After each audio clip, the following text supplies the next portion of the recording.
Hey, what's up guys? This is Mind2Blade, and sorry about my voice if it sounds a little weird. I'm sick, so that sucks, but I still wanted to give you guys this commentary.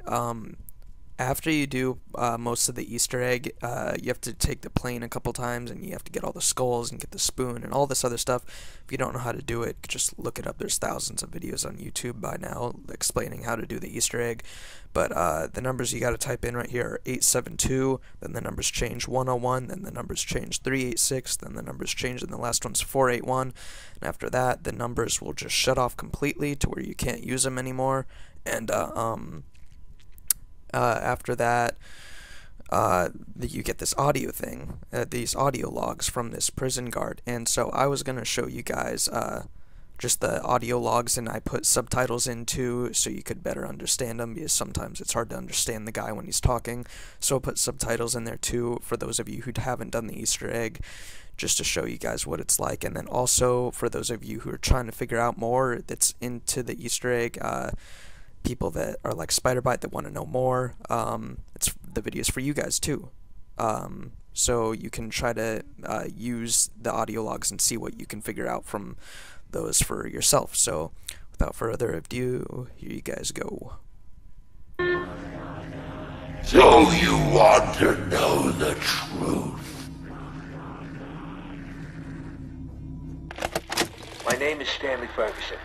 I was a guard at Alcatraz from 1933 to 1942. Today, I'm going to give you some insight into one of the more interesting tales from the prison's history.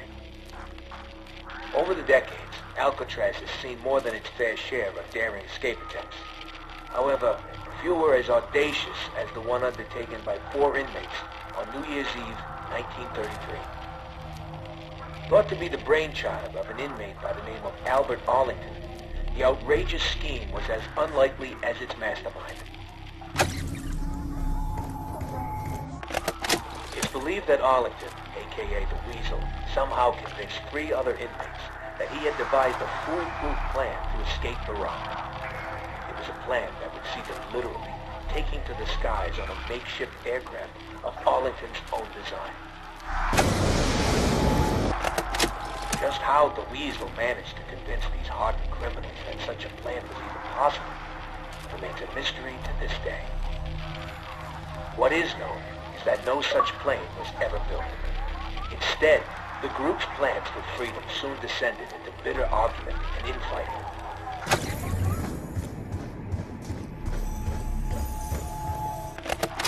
With the plan falling apart, anger and frustration would ultimately lead to a brutal altercation between the misguided Arlington and his former co-conspirators.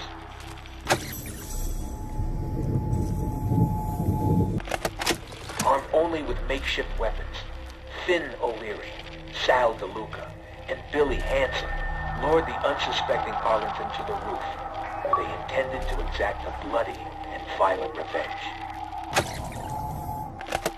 And so it was here, beneath the dark and stormy winter skies, that the hapless Arlington met his grisly end, bleeding to death on the cold concrete roof. For their participation in the murder, the 3 collaborators were sent to death by electric chair. Justice came swiftly. On the morning of January 19th, 1934, the execution order was carried out. So I hope you guys enjoyed the video. Me and Kyle found that little pool of blood right there that was kind of weird. That kind of went with the whole storyline, how there was a pool of blood on top of the roof, or he bled out on the roof or whatever. So we thought that was kind of cool that we found the blood right there. But other than that, this video is pretty much done. So I hope you guys enjoyed. Smack that like button for me. It really helps me out. And comment what you thought. Thanks guys. Peace out.